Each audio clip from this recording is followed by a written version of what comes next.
Paris Olympics 2024 అధికారిక ప్రారంభ వేడుకలు స్థానిక కాలమానం ప్రకారం రేపు రాత్రి 7 గంటలకు నిర్వహించనున్నారు. కాగా నేటి నుంచే ఒలింపిక్స్ లో భారత ప్రయాణం ఆరంభమైంది. 16 క్రీడాంశాల్లో 69 పతక ఈవెంట్లలో 117 మంది భారత అథ్లెట్లు పాల్గొననున్నారు. వీరిలో 70 మంది పురుషులు, 47 మంది మహిళలు ఉన్నారు. టోక్యో ఒలింపిక్స్ లో సాధించిన 7 పతకాలకు మించిన ప్రదర్శనను భారత అథ్లెట్లు చేస్తారా అన్నది చూడాల్సిందే.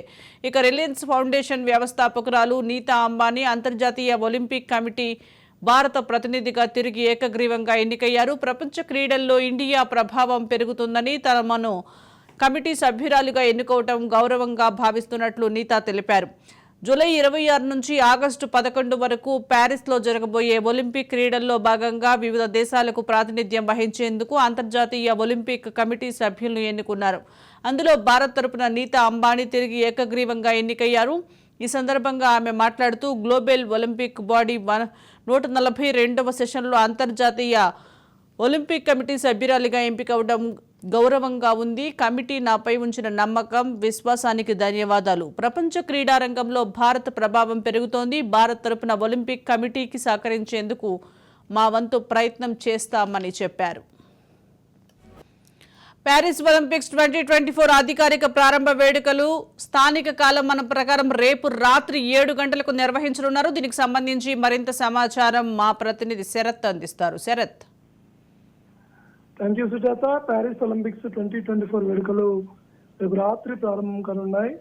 మొత్తానికి ఒలింపిక్స్ లో భారత క్రీడాకారులు కూడా పాల్గొనున్నారు. 16 క్రీడా అంశాల్లో 69 పతాక ఈవెంట్లు జరగనున్నాయి. మొత్తానికి 16 క్రీడలు జరుగుతాయి. అందులో 69 పతాకాలు గెలుపు విజేతలకు అందిస్తారు. అదేవిధంగా భారత్ నుంచి 117 మంది అథ్లెట్స్ ఈ వేడుకల్లో పాల్గొంటున్నారు. మొత్తం 70 మంది పురుషులు, 47 మంది మహిళలు కూడా ఈ వేడుకల్లో పాల్గొంటున్నట్లు భారత అధికార వర్గాలు తెలిపాయి. అదేవిధంగా టోక్యో ఒలింపిక్స్ లో సాధించినటువంటి 7 పథకాలను మించి ఈసారి భారత అథ్లెట్లు ప్రదర్శిస్తారనేసి భారత క్రీడా అధికారులు కూడా చెప్తున్నటువంటి పరిస్థితి. అదేవిధంగా ఇటీవల రిలయన్స్ ఫౌండేషన్ వ్యవస్థాపకురాలు నీతా అంబానీ అంతర్జాతీయ ఒలింపిక్స్ కమిటీ సభ్యురాలుగా మరోసారి ఏకగ్రీవంగా ఎన్నికయ్యారు. దీని పట్ల ఆమె హర్షం వ్యక్తం చేశారు. వచ్చే ఈ యొక్క క్రీడల్లో భారత అథ్లెట్స్ మెజారిటీ పథకాలు లేకపోతే ఎక్కువ పథకాలు సాధించేందుకు కృషి చేస్తామని కూడా నీతా అంబానీ చెప్తున్నటువంటి పరిస్థితి. అదేవిధంగా గ్లోబల్ ఒలింపిక్ బాడీ 42వ సెషన్ లో అంతర్జాతీయ ఒలింపిక్ కమిటీ సభ్యురాలుగా ఎన్నిక కావడం గర్వంగా ఉందని కూడా నీతా అంబానీ చెప్తున్నటువంటి పరిస్థితి. అదేవిధంగా కమిటీ తనపై ఉంచినటువంటి నమ్మకానికి, విశ్వాసానికి తను ధన్యవాదాలు చెప్తున్నారు. మొత్తానికి ప్యారిస్ ఒలింపిక్స్ లో భారత అథ్లెట్స్ ఈసారి విజయాలు, ఎక్కువ పథకాలు సాధించేటువంటి ఆస్కారం ఉందని కూడా నీతా అంబానీ ఆశాభావం వ్యక్తం చేసినటువంటి పరిస్థితి. రైట్. Thank you Sarath.